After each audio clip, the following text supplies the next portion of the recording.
It's a lot of work you accomplished this morning, so thank you. Very much. Okay, that takes us to item 6, applications for abatement, and there are none. Item 7, notices and requests. Authorize the auditor to post notice of hearing on March 20th, 2018 to consider carryover supplements from the 2017 budget to the 2018 budget. Kim Adamson. Good morning, Commissioners. Kim Adamson from the Auditor's Office, and I'm here this morning just to request authorization to post a notice for the budget hearing to be held during your regular commission meeting on Tuesday, March 20th. The notice includes requests from several departments in the general fund totaling $1,465,195.30 and from several special revenue funds totaling $1,425,340.44. And these will be supplements carried over from the 2017 budget to the 2018 budget. Are there any questions for Kim? If not, I'd entertain a motion to authorize the auditor to post the notice. So move. Second? Motion me. and second, all in favor? Aye. Motion passes unanimously. Thank you so much. That takes us to item 8, planning and zoning notices. Kevin Hookman. Morning, Kevin Hookman, County Planning Department. Item 8 is to authorize the auditor to publish notice for a rezoning request. This request is for approximately 9.5 acres of land to be rezoned from C commercial to the Hoppy Plan Development District. This property is located approximately 6 miles east of Sioux Falls on County Highway 42. The County Planning Commission heard this item on February 26th and voted to recommend approval on a 5-to-1 vote. Staff is recommending that this item be heard at the March 27th regular County Commission meeting. So if you have any questions, you can let me know. Or Are there any questions? Just one, I guess. Since this is right on the border, do we have any arrangements with Iowa where we'd have to do notification to them of a zoning change? Has that all been done? Yep. So as part of this, we did have to notify the Iowa County or the Lyon County Auditor's Office, as well as we do regular setback notices of all the property owners on the Iowa side. So we work with the their registered deeds, or not the registered deeds, their auditor's office and their equalization office to get those records of who to mail to and where. So. Okay, thank you. Yep. Any other questions? If not, I'd entertain a motion to authorize the auditor to publish notice of a public hearing on March 27th, 2018. Move to set that date? Second. Motion and a second. All in favor? Aye. Motion passes unanimously. Thank you. Next item, item 9, is petition for compromise of lien, and there are none. So that brings us to an opportunity for public comment. Is there anyone here today that would like to speak on an item that's not listed on the agenda? I don't see anybody jumping up. Okay. That takes us to regular business. Item 10 is a public hearing to consider a transfer of a retail on-off sale malt beverage license application for Wildwater West Water Park. Olivia. Yes, due to the approval of ordinance MC 16-151-17 and conditional use permit number 18-01, a transfer is needed to include the new area of Wildwater West for them to be able to still use their malt beverage license. The application has been reviewed by the Sheriff's Department, State's Attorney's Office, and Planning and Zoning Department. I have received no concerns or objections. And I will mention that they also have a wine license, and because they're two separate licenses, a public hearing for that will have to come later. Okay. And Fran is here if you have questions for him. Does anybody have any questions for Fran? I would move for approval. Second? So you said the public hearing has to occur later? No, this Okay. is a public This hearing. is a public hearing. Okay. I just wanted, is there anyone here that would like to speak in favor of this item? Anyone here would like to speak opposed to this? All right, now, I think we had a motion Yes. and a second. So a motion and a second, all in favor? Aye. Aye. Motion passes unanimously. Thank you. That takes us to item 11, which is also a public hearing to present an update on the CDBG funding for the STI Certified Nursing Assistant Workforce Development Project. And Leslie's here from CCOG. Good morning. Good morning. My name's Leslie Mastriani, and I'm a planner with Southeastern Council of Governments, or CCOG. Way back in 2013, the county and STI, or Southeast Tech, were awarded $55,952 in some workforce training dollars to help supplement their CNA training program.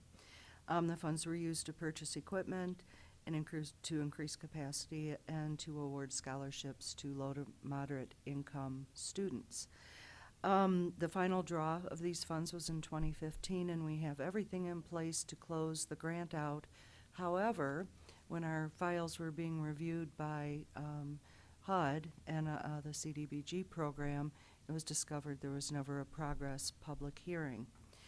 So we're housekeeping right now and having a progress public hearing on a grant that's really been effectively closed for 3 years. So that's what I'm doing, is having a progress public hearing.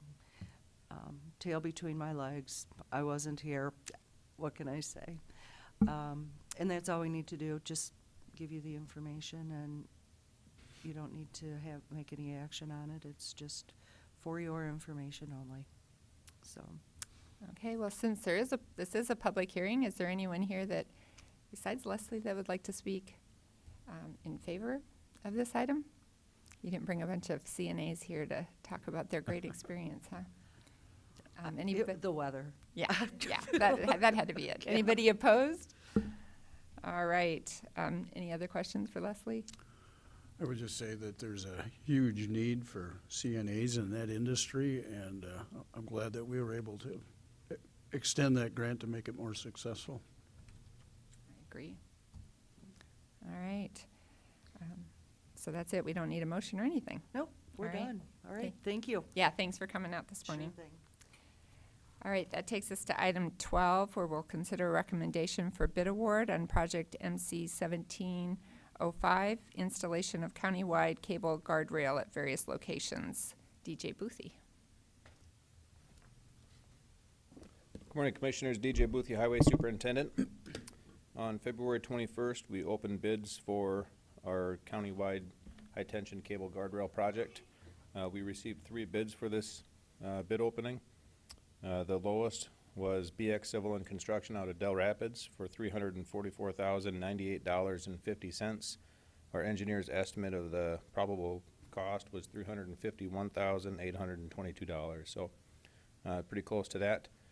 We've done similar projects with BX. We haven't actually done a high-tension cable rail project before. We've only done guardrail projects, but we've done those similar projects with BX before, and we'd recommend approval of this bid award and contract to BX. So if you have any questions, I can answer them now. Any questions for DJ? Move to approve. Second? We have a motion and a second. All in favor? Aye. All right. Motion passes unanimously. Thank you. Thank you. That takes us to item 12, legislative update. Craig Dewey. Good morning, Craig Dewey, Commission Office. We're in the home stretch of the legislature here. The budget should be finally prepared and submitted to both chambers for a vote, and they will then go into 2 weeks of recess before the legislature would reconvene and consider any vetoes that the governor issues. If not, it'll be a gavel in, gavel out. Veto day. A few items of update. Senate Bill 86. Dealing with selling surplus property. Passed to the House. There was a small amendment that was requested by a couple of members that would require the publication of the appraisal price when the notice of sale would be published. That ended up passing the House 58-5, and the Senate concurred unanimously, so the bill will be going to the governor for his signature. House Bill 1126. There was an amendment that was made recently to the bill that would limit expenses to Medicaid rates for different tests that would be required to be performed in cases of sexual assault or other offenses like that. Representative Reed from Brookings is the primary sponsor, and he was really trying to limit the county's exposure in that bill, and willing to work with the Association of Counties on that one. There hasn't been any change to 1157. House Bill 1257 had a hearing yesterday, and it was amended to remove some language that was in conflict with another highway cleanup bill, House Bill 1107.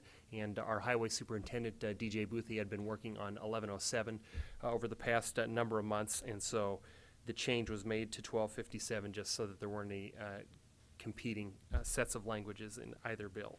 1308, that was quite the momentous bill regarding alcohol taxes that ended up being hog-housed at the committee level in the House, and it changed the potential distribution of the alcohol tax. That bill did end up passing the House, but was tabled in the Senate Appropriations Committee. Senate Bill 58, which is part of the Commission's legislative platform, has now passed both houses and is awaiting signature of the governor. Senate Bill 98, which dealt with eliminating the sunset clause on the 911 emergency surcharge, that has now passed the full House and is going to the governor for signature as well. There is no change in status for both Senate Bill 99 and 147, but I would be happy to stand by and answer any other questions if you have them. Any questions for Craig? Commissioner Benega? Any specific reasons why the Senate tabled the alcohol bill specifically? The change of the alcohol tax redistribution ended up coming fairly late in the session, and the governor's office was very opposed to that change because of the potential $3.5 million change to some budget calculations, even though the Department of Revenue indicated that projections would be about $18 million higher. The state did not want to lose any of that revenue, even though the counties are the governmental body that primarily incurs the law enforcement costs due to alcohol consumption. So in combination with the governor's office and then working with the Senate, it was a matter of competing bills from the House squaring off against the Senate. And so it was a standoff, and both bills ended up getting killed. The other bill that would have raided the alcohol fund to pay for the veteran cemetery, that was the Senate side bill that I referenced, and that bill was tabled as well. If I may? Yes, Commissioner Karski. I think this, the fact that it went as far as it did shows that there is an appetite in our legislators, with our legislators, to make a change, and instead of maybe asking for an additional tax, this would be a way where we could get additional money.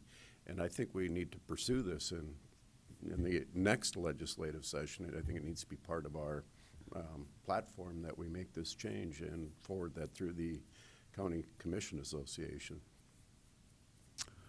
I agree. It seems to be a 3-year process in trying to get bills passed, especially when there's changes in revenue streams. And I think we're going to have to give it another shot because, as we already know, we've got an issue with public safety and the cost, and we're going to have to find a way to fund it, or it's going to have to be an ugly conversation about making either cuts or probably the whole issue of an opt-out.